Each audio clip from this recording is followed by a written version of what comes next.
La vraie question là, c'est comment ils ont fait pour se qualifier. Comment ceux-là ils ont fait pour se retrouver à la Coupe du Monde. Parce que moi, il m'attendait peut-être à un ou des 3 buts, 4 buts. Oui, ça va. Même à la rigueur, 5 buts, mais 7 buts. Ah, Joe, c'est quoi ça là? Non, vous êtes venu même là, la Coupe du Monde même a perdu même son aura même. À cause de vous, même la Coupe du Monde a perdu son aura. Tiens. Ah, en tout cas, équipe de Côte d'Ivoire, là, l'Allemagne vient de nous envoyer un message. Hein. Ils ne sont pas venus pour rigoler. Ils ne sont pas venus pour rigoler. Mais ils sont trop méchants, ces joueurs-là n'ont pas changé. Ils sont trop méchants. La dernière fois que l'Allemagne avait mis 7 buts dans une Coupe du Monde, vous vous rappelez tout ce qui s'est passé. La plus grande correction de l'histoire du foot en Coupe du Monde, 7-1. Et les gars, je vous le dis, je crois qu'on les a trop sous-estimés. On les a trop sous-estimés. Là, ils nous ont dit, ah ouais, vous voulez nous sous-estimer? On n'est pas bon. 1, 2, 3, 4, 5, 6, 7. Bon, après, je vous l'accorde. En face, c'était pas l'Espagne, c'était pas l'Angleterre, c'était pas l'équipe de France. Mais quand même, c'est le seul match pour l'instant où il y a 7 buts pour une équipe. Une attaque de feu, ça allait dans tous les sens. Moussiala qui vient inscrire son but. Lui, j'ose même pas en parler. T'as l'impression en 10 minutes, première mi-temps, il allait te mettre un triplé. Il met un magnifique but en première mi-temps. En attaque, ça allait dans tous les sens. Le Roi Sané, Florian Wirtz, Moussiala, Kimmich qui fait un match de patron en défenseur droit. Non, l'Allemagne, les gars, je pense que c'est une sélection encore, il faut se méfier d'eux. Parce que eux, ils vont pas rigoler. C'est une équipe à prendre au sérieux encore, c'est une très grosse nation. Et surtout, eux, ils sont méchants. Ils sont méchants. Quand ils peuvent t'en mettre 15, ils vont t'en mettre 20. Quand ils peuvent en mettre 25, ils vont t'en mettre 30. Dites-vous que le Brésil, regardez comment ils ont fini. Les joueurs, tellement ils les ont traumatisés. Il faut vraiment faire attention à l'Allemagne dans cette Coupe du Monde. Ils sont chauds bouillants pour le moment. J'ai des flashbacks. Ils sont de retour. Vous savez ce que c'est la dernière fois que l'Allemagne a mis 7-1 au Brésil? Allez leur demander. De quelle autre équipe pouvait venir le plus gros score de cette Coupe du Monde? Ils viennent de payer les pots cassés de ces années de souffrance. J'accorde un énorme respect à ce qu'ils ont proposé au début. Le fait qu'ils reviennent au score, le fait qu'ils proposent un beau football. Et quand ils sont dans celle-là, tu peux tout simplement rien faire. Un tel score, vous vous demandez pas comment ça arrive. À recevoir les ballons, les bulldozers allemands, ils savaient que trouver le chemin des filets. C'était un tir, un but. À base de talonnade en pleine surface. T'as ce mec de 22 piges, je crois qu'il vient de signer au Bayern, qui inscrit un but, une passe dès lors du même match. Tellement prometteur il est. Des buts avec des angles aussi fermés que ça. Des têtes à gogo. Quand l'Allemagne est dans celle-là, ne les affrontez tout simplement pas. Ouais, 7-1. On est où là? Des équipes qui galèrent à marquer un but. Mon pays, la Turquie, elle n'a même pas marqué un seul contre l'Australie. Les mecs qui viennent 7. Voilà, 7. Premier match, 7. 7. En fait, moi, j'ai plus les mots. Ces mecs-là, ils connaissent que la violence. Ils connaissent rien d'autre. Soit ils abordent un match d'une telle violence, soit ils se font écraser. Mais quand ils abordent comme ça, je ne veux pas être leur adversaire. Je ne veux tout simplement pas être leur adversaire, les gars. Ils l'ont refait! Ils l'ont refait, les amis! Les méchants Allemands sont de retour! Et oui, les amis, 12 ans après, l'Allemagne remet un 7-1 en Coupe du Monde. Alors évidemment, pas le même contexte, pas la même opposition en face, bien évidemment. Mais les méchants Allemands sont de retour et quasiment déjà qualifiés parce qu'on sait qu'avec le système des meilleurs troisièmes, une équipe même elle est dans le pire des cas pour l'Allemagne qui a 3 points mais avec 7 différences de but, normalement ça devrait passer. Et on sait que les Allemands ont quand même été éliminés lors de 2 dernières Coupes du Monde en phase de poule. Et aujourd'hui, on a vu une équipe qui avait envie de marquer, qui avait envie d'humilier l'adversaire, qui s'arrêtait jamais. Ça montre aussi une forme de respect pour le Curaçao, bien sûr. Mais on a vu des permutations, on a vu du jeu. Alors on se doutait que l'Allemagne allait quand même s'imposer par un gros score. Ça n'a pas été facile au début, mais derrière ils ont déroulé et ils ont mérité ça. Un grand bravo au Curaçao, parce que c'est pas une équipe qui a mis le bus, c'est une équipe qui a voulu jouer, qui a voulu proposer du football, qui a tenté d'aller vers l'avant, qui a eu quelques situations, qui a marqué ce but avec Comencia. Donc franchement, un grand bravo à eux. Mais sinon, niveau allemand, c'est totalement mérité. Et au moins on est sûr d'une chose, les méchants allemands sont de retour.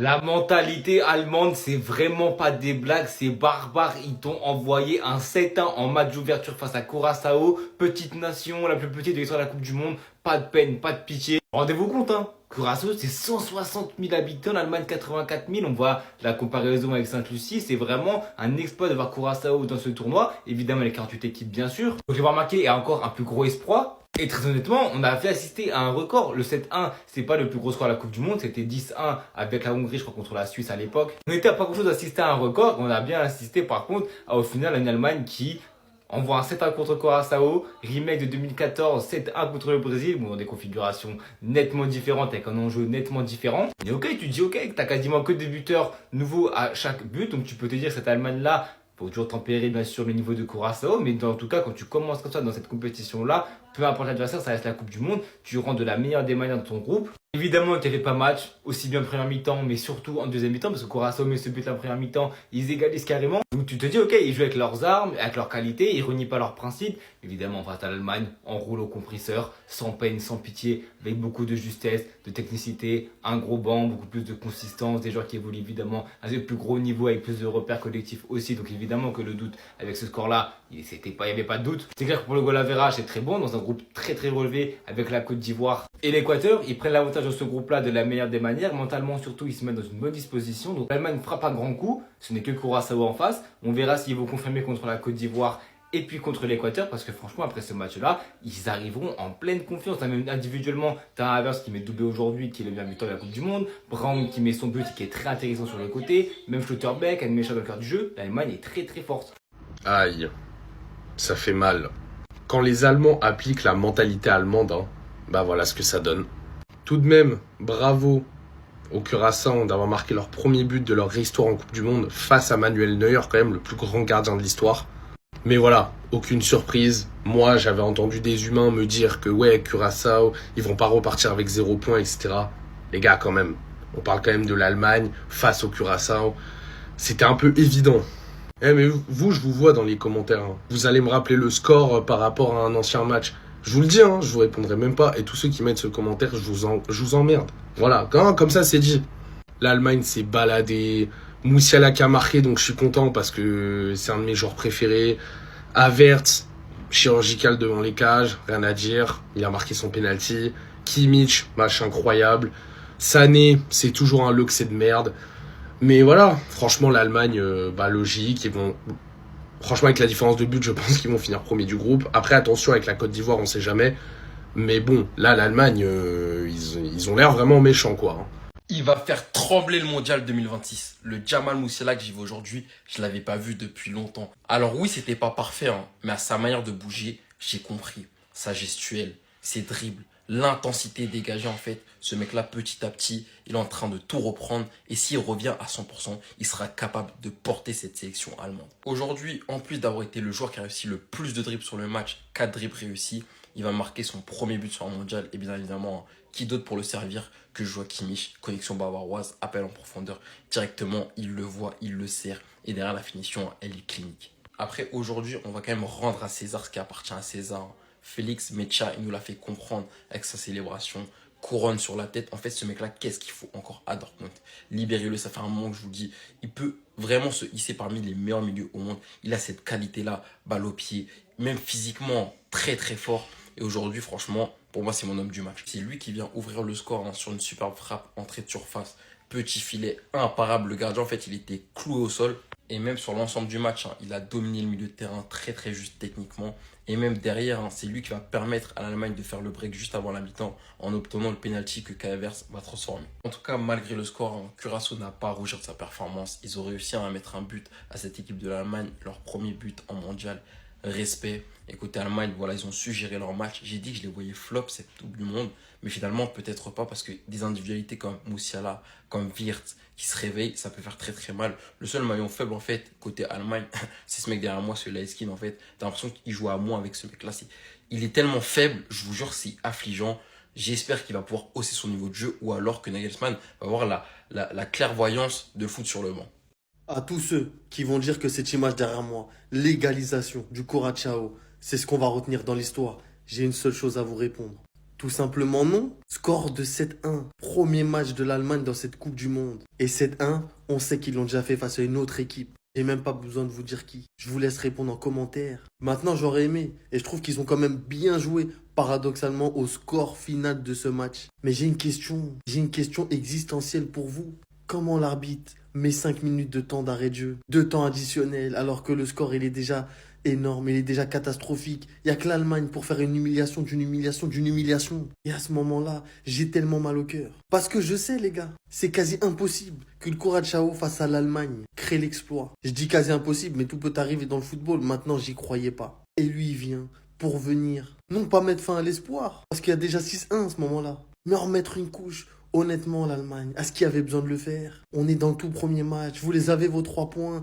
Calmez-vous. C'est quel genre de message que vous voulez envoyer? Quelle est la différence entre le Brésil 2014 et Curaçao 2026? Franchement, je sais pas, je m'en bats les couilles, mais les deux ils ont pris 7-1, c'est tout ce que je veux savoir. En tout cas, l'Allemagne rentre en force dans cette Coupe du Monde. Victoire 7-1 face à Curaçao grâce à des buts de Nmecha, Schlotterbeck, Havertz, doublé, Musiala, Brown, Undav.